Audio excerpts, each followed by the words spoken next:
A RCI 1320 AM, integrante da rede Bandeirantes de Rádio, apresenta Programa Uniamérica em Ação. A faculdade a serviço da comunidade. A apresentação, Raíza Brustolin. Olá, muito boa tarde, ouvintes da Rádio RCI. Sejam muito bem-vindos a mais um Uniamérica em Ação. Agora são 16 horas e 30 minutos. O assunto de hoje aqui no programa é calistenia. Você aí está nos ouvindo, já ouviu falar em calistenia? Conhece alguém que pratica calistenia? Sabe o que é? Bom, para falar sobre isso aqui no programa, nós recebemos o aluno de Educação Física e praticador, a gente pode dizer isso? Que pratica calistenia, Logan da Silva. Boa tarde, Logan, seja muito bem-vindo à Uniamérica em Ação. Boa tarde, Raíza, boa tarde, ouvintes. Bom, é isso mesmo, pode dizer praticador, mas melhor praticante mesmo, praticante, como se fosse claro. um esporte. Praticante de calistenia, com certeza. Bom, o que é calistenia? Bom, calistenia é como se fosse uma modalidade que a gente pode relacionar com um tipo de ginástica funcional, até uma musculação funcional. Hoje em dia ela está caminhando muito para esse lado aí do street workout, que a gente fala hoje em dia, que é a calistenia mais dinâmica, né? Mais baseada em movimentos, onde a gente vê muito em campeonatos, campeonato nacional, campeonato internacional e até o campeonato mundial. Bom, então calistenia é um tipo de exercício? Isso. Podemos classificar como uma ginástica funcional, né? Ela é muito baseada no treinamento ginástico, né? O que a gente vê nas Olimpíadas, o pessoal da argola, barra fixa, cavalo com alças. Todo esse pessoal, ele já tem a calistenia como uma base, né? Para eles é brincadeira. Ah, legal. Então, é basicamente um exercício com o peso do próprio corpo. Exatamente. Uhum. Muito bom. Então, está presente em vários esportes aí, né? Pelo que você já citou, não é um esporte em específico, mas ele está permeando vários tipos de atividades. Isso. A grande maioria dos esportes que a gente, como eu citei, a ginástica, a gente vê também, agora ela já está caminhando para um lado de musculação também. Tudo isso aí ela vai estar permeando, né? O pessoal utiliza bastante o peso corporal para fazer os exercícios, fazer o treinamento, né? E isso gera uns resultados bem legais, tanto para o esporte em si como para a vida da pessoa, né? Muito bom, aí já entro na minha próxima pergunta. Quais os benefícios para o praticante de calistenia? Bom, um benefício muito notável que a gente vê com o pessoal que ele começa a praticar, começa a treinar, é o notável ganho de força. A pessoa às vezes começa e não consegue fazer uma flexão, não consegue fazer uma barra. Eu fui um desses casos. E depois de alguns meses de treinamento ali, se dedicando, frequentemente treinando, ela já consegue ter um resultado bem notável quanto ao número de barras, ao número de flexões, abdominais que ela já começa a fazer. Então ela traz muitos benefícios. O principal deles que eu vejo é esse ganho de força, né? Hoje em dia o pessoal classifica ela como uma força funcional, né? Não uma força bruta, por exemplo, erguer muito peso, como o pessoal do CrossFit, academia. Caracteriza mais por você movimentar o seu corpo, né? Você conseguir erguer o seu corpo, por exemplo, na barra, né? Muito bom. Então, assim como outras atividades físicas, claro, tem os benefícios de qualquer atividade física, né? Para o organismo, para a saúde de quem está praticando.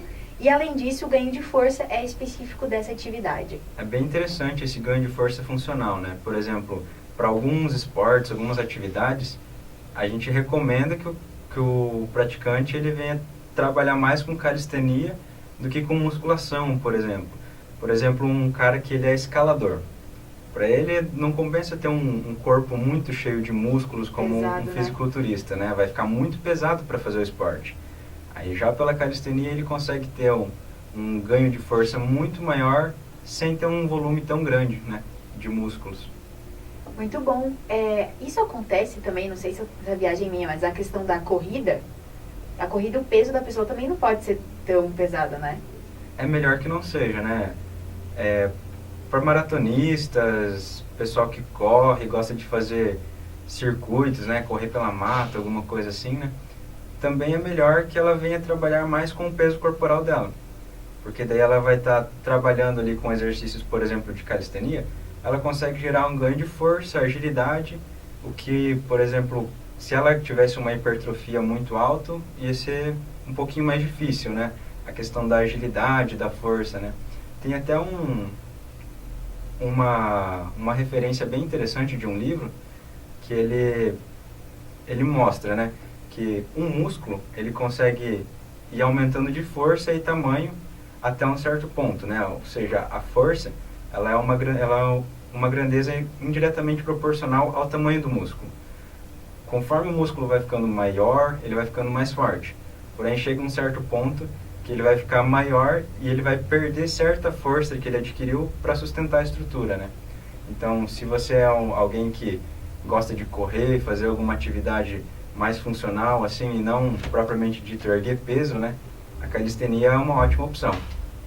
Muito bom, então é legal você colocar isso, porque é bom esclarecer às pessoas que muitas vezes, ou na maioria das vezes, a força não está necessariamente ligada à quantidade de músculos, né? Então, exatamente. Às vezes, você vê uma pessoa toda musculosa, aquele músculo visível e tudo mais, mas nem sempre aquela pessoa é tão forte quanto a outra que não tem aquele quantidade de músculo, não é? Isso. A gente pode ver muito isso nos campeonatos de levantamento de peso das Olimpíadas, né? Às vezes, se o músculo, né, tivesse a força diretamente proporcional ao tamanho dele, a gente entra em alguns aspectos estranhos na Olimpíada dos levantamentos de peso, né? Onde, por exemplo, um atleta lá com seus 100 e poucos quilos, ele consegue erguer 300 e tantos quilos, né? Mas um atleta ali com 60, 70 quilos, ele consegue erguer até 280, sabe? Tipo, é próximo, né? A quantidade de peso que eles conseguem erguer. Então, não está diretamente relacionado ao tamanho do músculo, né? A força que ele pode gerar. É claro, um músculo maior, ele consegue gerar mais força, mas a força, como eu disse, não é diretamente proporcional ao tamanho. Muito bom. Então é legal, porque são objetivos diferentes, não é, Logan? A pessoa que procura academia, por exemplo, o levantamento de peso, nem sempre é o mesmo objetivo da pessoa que faz calistenia, não é? Isso, Na calistenia, né, se você for olhar um pouquinho pela palavra, ela vai explicar bem o esporte, né? A calistenia, ela vem de dois pedacinhos, né, dois morfemas lá do grego, né? Que um significa kalos e o outro significa stenos.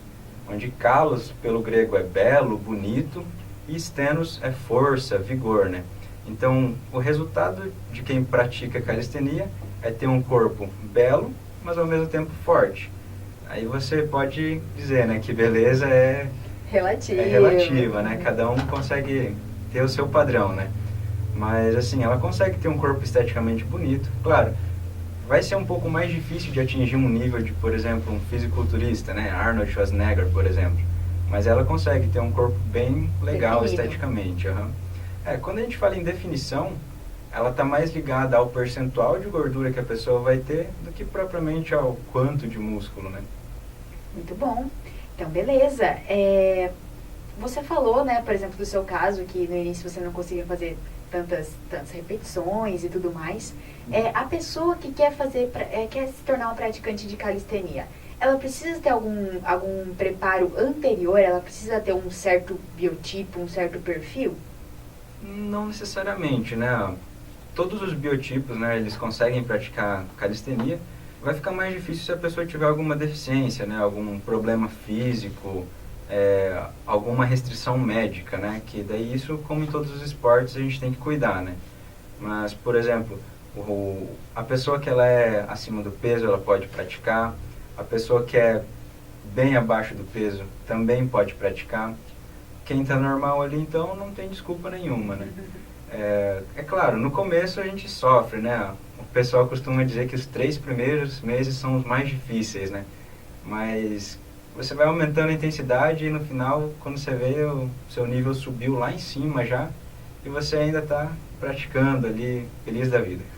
É bom a gente falar isso, porque muitas vezes a pessoa pensa, mas eu sou gordinha, trabalho com o próprio peso, como é que eu vou, né, de repente trabalhar com o meu peso que é um pouco acima? Mas é legal falar que é para todo mundo, então, isso, né? Isso, a gente tem técnicas que a gente utiliza para, a partir de ângulos que o corpo se posiciona, ou então a partir do tamanho do braço de alavanca, digamos assim, né, que ela vai estar fazendo com o eixo do corpo dela, vai reduzir o peso.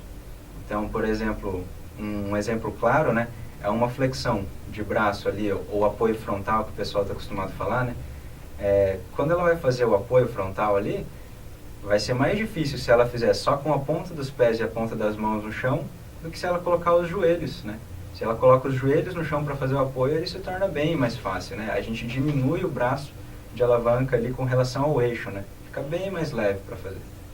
Muito bom, então tem técnica aí para tudo, a gente dá um jeito para as coisas, não é, Logan? Não tem desculpa. Muito bom. Você falou aí de campeonatos e tudo mais. Qual o panorama da calistenia no Brasil, assim, a nível nacional? No Brasil a gente está crescendo bem mais agora, né? Antigamente era bem pouco conhecido até no mundo, né? Aí até que surgiu algumas figuras aí, Bar Brothers, Calisthenic Movement, né? Que você coloca no YouTube lá, pum, vai receber uma pancada de vídeo lá para ver. Agora a gente tem aqui no Brasil o Calistenia Brasil, né? Que a gente até trouxe o Luiz Otávio, né? Filho do jornalista famoso lá, Otávio Mesquita. A gente trouxe ele aqui para a Uniamérica para fazer um workshop de calistenia, né? Foi bem legal na época, aprendemos bastante. E ele é um dos fundadores do Calistenia Brasil, né? Lá em São Paulo eles se reúnem, né? E agora eles já estão promovendo os campeonatos nacionais, tem campeonatos municipais, tem até o campeonato de calistenia do Paraná aqui, né? Aqui no Brasil, agora o esporte está sendo mais conhecido, mas mesmo assim, se você for comparar com algum outro esporte, a gente está em uma grande desvantagem. Legal, mas é legal falar que o futuro é realmente mais otimista, então vem numa crescente aí a questão da calistenia, não é? E quais são os planos aí para Foz, Logan? Você que está aí, né, estudando, né, se esforçando na área, tem alguns parceiros que já praticam com você, alguns colegas e pessoas e tudo mais. A gente tem algum panorama aí de grupos que praticam a calistenia em Foz? Então, a gente tinha antigamente o grupo do Foz Calistenia aqui, né? Até foi esse Luiz Otávio, né, fundador do Calistenia Brasil, que ele começou esse grupo aqui. Mas daí, por alguns motivos, ele teve que ir para São Paulo, e daí ele deixou o grupo aqui com outras pessoas cuidando, né?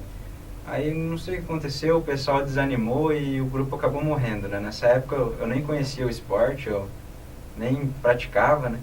Mas daí quando eu comecei a aprender sobre, entrei no curso de Educação Física, aí eu comecei a procurar o contato com esse pessoal, né? Mas daí não consegui direito, o pessoal já não se reunia mais. E daí aqui na cidade, a gente tem uma escassez de estrutura para prática, né? A gente, se for contar as barras que a gente tem na cidade, são poucas, né? Que a gente pode praticar aí, né? Ao ar livre, né? Mas entramos com um projeto ali na faculdade de construir a Workout Square, né? Do português aí seria a praça do exercício, né? Ou o quadrado do exercício, o cantinho para treinar. A gente está com essa ideia desde o primeiro semestre que eu entrei no curso, né? Agora já estou no quarto e a gente está desenvolvendo isso ainda. Para conseguir colocar estruturas na frente da faculdade para prática de calistenia. O pessoal que quer ter um acesso fácil ali, só ir ali na frente da faculdade treinar, né? Aí a gente está buscando meios, conseguindo alguns patrocinadores para conseguir fazer esse sonho virar uma realidade, né? Conversando também com o pessoal do atletismo de Foz, a gente conseguiu aprovar um orçamento no município para a instalação de uma pracinha, né, de calistenia lá na pista de corrida do ginásio Costa Cavalcante. E ela já foi instalada, estão terminando hoje o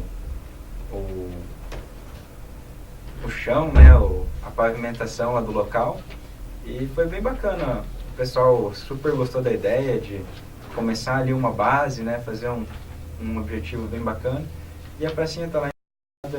Esse domingo a gente já vai treinar lá, e daí eu já convido a vocês também, se vocês entrarem no Face, colocarem lá Calistenia Foz do Iguaçu, vocês vão achar um grupo lá que eu e mais 2 amigos meus, a gente dirige, né, essa página do Face, e é onde a gente posta lá quando vai ter treino.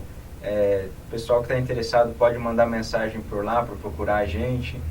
A gente está com um grupo no WhatsApp agora que nós estamos fazendo também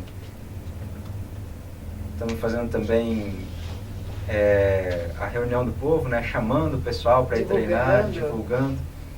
E daí os treinos estão acontecendo sempre domingo às 5 horas daí. Muito bom! Então, estamos falando aqui sobre calistenia com o aluno de Educação Física, Logan. Vamos para um rápido intervalo e já voltamos. Voltamos a apresentar Uniamérica em Ação, com Raíza Brustolin. Estamos de volta aqui no Uniamérica em Ação, falando sobre calistenia. Você aí que está nos acompanhando e já sabe o que é, para quem não sabe ainda, são movimentos da ginástica com o próprio corpo, com o peso do próprio corpo. Bom, estamos aqui com o Logan da Silva, aluno de Educação Física, e ele está contando aqui pra gente quais são os projetos envolvendo calistenia aqui para Foz do Iguaçu. Logan, você estava falando da instalação de uma estrutura, né? Você pode ressaltar pra gente aonde e quais os horários em que vocês estão lá fazendo exercício? Isso, a gente conseguiu uma estrutura agora cedida pelo município, né? Queria até agradecer a pessoa do João Morales, que ele foi que deu o pontapé inicial ali, correu atrás, fez os orçamentos e conseguiu que essa instalação fosse feita lá na pista de corrida do ginásio Costa Cavalcante. Fica em frente à pista de skate, para quem não conhece, ali bem do ladinho do ginásio Costa Cavalcante mesmo, onde tem a quadra ali de esportes ali. Muito bom. Antes você tinha falado, né, da proposta de construir um workout square mesmo, e agora com a instalação dessa estrutura. Para praticar calistenia, que tipo de estrutura precisa ter? É legal que a gente tenha uma barra alta e barras paralelas. Com essa estrutura a gente já consegue desenvolver do básico até o avançado, tendo a barra fixa, né, a alta, a barra paralela e a gravidade. A gente já tem como trabalhar todos os grupos musculares para desenvolver do básico até o avançado. É legal, eu fiz essa pergunta, Logan, porque realmente, não é que não, tem outros esportes que exigem muito mais recursos, né? Então, vamos pegar o clássico aí, o futebol, por exemplo. Você precisa de bola, você precisa de uma quadra, você precisa de um gol, você precisa de toda uma infraestrutura. Então, realmente, para praticar calistenia, uma academia, por exemplo, você precisa dos equipamentos, né? Então, para calistenia é muito pouco, né? Então, facilita bastante o acesso da população, não acha? Isso, ela foi bastante requisitada quando os militares, por exemplo, eles iam para as guerras, alguma coisa assim, e não tinham onde treinar, né? Às vezes eles passavam meses em algum local e eles tinham que realizar alguma atividade. E a calistenia foi um braço forte nesse quesito, né? Onde ali em galhos de árvore, no próprio chão, eles conseguiam desenvolver ali os músculos, né? Continuar treinados em alto rendimento. Muito bom. E falando sobre isso, sobre a acessibilidade aí do esporte, quais são os benefícios para a população da calistenia? Então, a gente está desenvolvendo um projeto agora que a gente está treinando um pessoal por 12 semanas para ver os resultados especificamente do ganho de força, né? Outros dados a gente está coletando também, flexibilidade, o ganho de massa, o percentual de gordura de antes e depois, mas o nosso objetivo principal é a questão da força, né? E vamos encerrar o projeto final de dezembro, mas a gente já vem notando que a galera está evoluindo, está conseguindo aumentar o número das repetições dos exercícios, e caso esse projeto prove o que a gente quer, o que muitos estudos já teorizando já falaram que acontece, a gente quer pôr à prova, né, ver se realmente funciona, é o ganho de força. E daí, se isso for realmente verdade, a população então praticando vai ter um ganho de força ali relativamente alto, né, com a prática da calistenia, né, e o que em uma atividade do dia a dia ia ser uma bela de uma ajuda, né? Para aquela senhora que às vezes precisa pegar alguma caixa no chão, alguma pessoa que precisa fazer algum esporte ou fazer alguma atividade do cotidiano em geral, né? A calistenia dá um ótimo preparo para isso. Muito bom, é legal você falar isso, que são atividades do cotidiano que a gente precisa do uso da força, né, Logan? Então é uma atividade que te ajuda aí na sua vida de uma forma geral, né? Não necessariamente, claro, o uso da força, mas que é a força que a gente usa o tempo inteiro, não é? Isso, o tempo todo. Para subir uma escada, para empurrar algum objeto, para puxar algum objeto, tudo isso aí a gente está usando força. Muito bom. Logan, quando que surgiu a ideia de estudar ou de praticar a calistenia pessoalmente falando? Assim, quando que você viu e falou, nossa, realmente isso é uma boa oportunidade? Um belo dia eu estava no YouTube mesmo, né, vendo alguns vídeos, alguma coisa, E daí eu me deparei com um vídeo lá das pessoas incríveis, né? Que são uns vídeos bem legais, né? People are awesome. E daí, vendo lá, comecei a ver que um pessoal movimentava o corpo assim de umas maneiras que você falava, não, mas isso é impossível, é montagem. E até convido a vocês a colocar algum vídeo no YouTube aí sobre calistenia. Vocês vão ver alguns movimentos bem interessantes, bem legais. É claro, do pessoal que já pratica há um bom tempo, né? Mas são coisas incríveis, né? E aí vendo aquilo eu falei, mas isso é impossível, não tem como, né? Comecei a me informar sobre o tema, sobre o assunto, e daí vi que era muito possível, né? E uma das provas é o que acontece nas Olimpíadas, né? No mais alto nível possível. E eu queria aquilo, eu queria conseguir deixar meu corpo forte, mas ao mesmo tempo funcional, para ser capaz até de vencer a gravidade, né? Que é um dos objetivos bem legais aí da calistenia. Fazer alguns movimentos em que você vai ficar suspenso no ar, e daí ali você fica somente na força bruta ali segurando. É bem interessante. Muito bom. Então, a partir desses vídeos, aí associado ao curso de educação física, não é? Isso. Aí eu tinha muita ideia de fazer medicina, mas eu comecei a ver que esse negócio de estudar em casa e estudar na faculdade por muito tempo, chegar em casa e continuar estudando, falei, não, eu preciso de esporte, eu preciso praticar alguma coisa, e com isso eu vejo que eu não vou ser tão feliz como eu gostaria, né? E foi aí que eu achei o curso de educação física, né? Uma boa de uma saída, né? Na época eu estava treinando vôlei de praia, aí mais tarde eu comecei a treinar triatlon, e daí eu vi que o esporte estava meio que no sangue, né? Então precisava de alguma coisa que eu ia trabalhar com esporte. Gastar sua energia aí. Com certeza. E também gastar a energia dos outros, né? Aí sim. E daí o curso de educação física foi a melhor saída, né? Eu vi que aprendi muita coisa já, cada vez a gente vem aprendendo mais. É um excelente curso, recomendo para quem gosta de esportes, esse tipo de coisa. Se informa sobre o curso, vê certinho que o negócio vale a pena, é bem legal, bem bacana. Muito bom! Aproveitando essa questão de você ter escolhido fazer educação física e tudo mais, o que uma pessoa precisa? Por exemplo, a pessoa está nos ouvindo e ela quer começar a praticar calistenia. Ela precisa de um instrutor? Esse instrutor ele precisa ser formado em educação física? Como é que funciona? Aqui no Brasil a gente tem alguns órgãos que fiscalizam até essa situação, né? E já informando, é muito melhor que ela seja instruída por alguém que seja formado em educação física, que esteja registrado no CREF, né, no Conselho Regional de Educação Física, porque ela vai ter ali um profissional fiscalizado, né, que temos certeza que ele vai fazer um trabalho bem mais completo do que alguém que não tem essa profissão completa, né. No exterior é muito comum as pessoas pegarem treinadores assim aleatórios, né? Mas aqui no Brasil, se você pegar um profissional de educação física, garanto que você vai ser bem mais instruída e vai passar por bem menos dificuldades do que, por exemplo, eu quando comecei, que eu comecei sozinho, né? Comecei com um treinamento muito mais pesado do que deveria e que acabou gerando até no começo algumas microlesões, né? Alguns probleminhas ali que, se eu tivesse sido bem instruído, é claro, não teria passado por isso, né?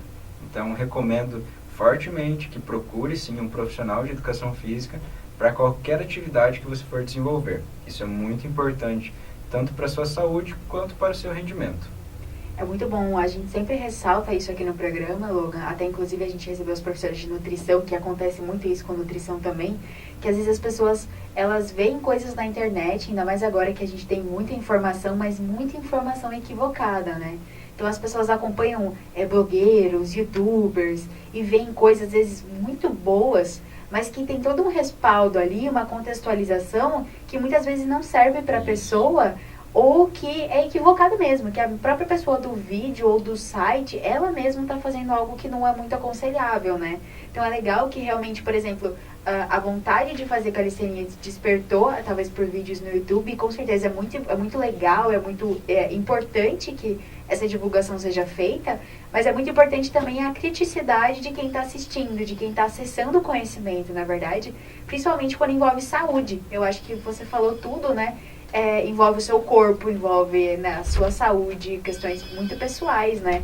Você coloca isso na mão de um youtuber, de alguém que não é específico da área, que fez 2 vídeos, que de repente, né, não tem as informações especializadas. Exatamente. Não tem problema nenhum em você seguir o treinamento do blogueiro.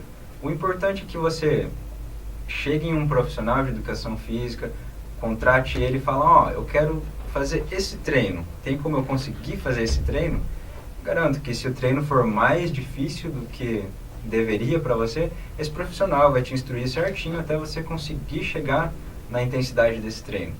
Isso aí vai ser muito útil, né, para prevenir algumas lesões, prevenir overtraining, questões diversas, né? Claro, promovendo sempre a saúde, né? Muito bom, ótimo, é sempre bom ressaltar isso aqui mesmo. Logan, muito obrigada pela sua entrevista aqui no Uniamérica em Ação. É muito bom sempre divulgar essas atividades que estão acontecendo em Foz e muitas vezes a comunidade não se dá conta ou não tem acesso, né? É muito bom sempre divulgar. Parabéns pelo projeto. Eu que agradeço, Raíza. Muito obrigado. Bom, ficamos aqui então em mais um Uniamérica em Ação. Amanhã estamos de volta no mesmo horário. Muito obrigada.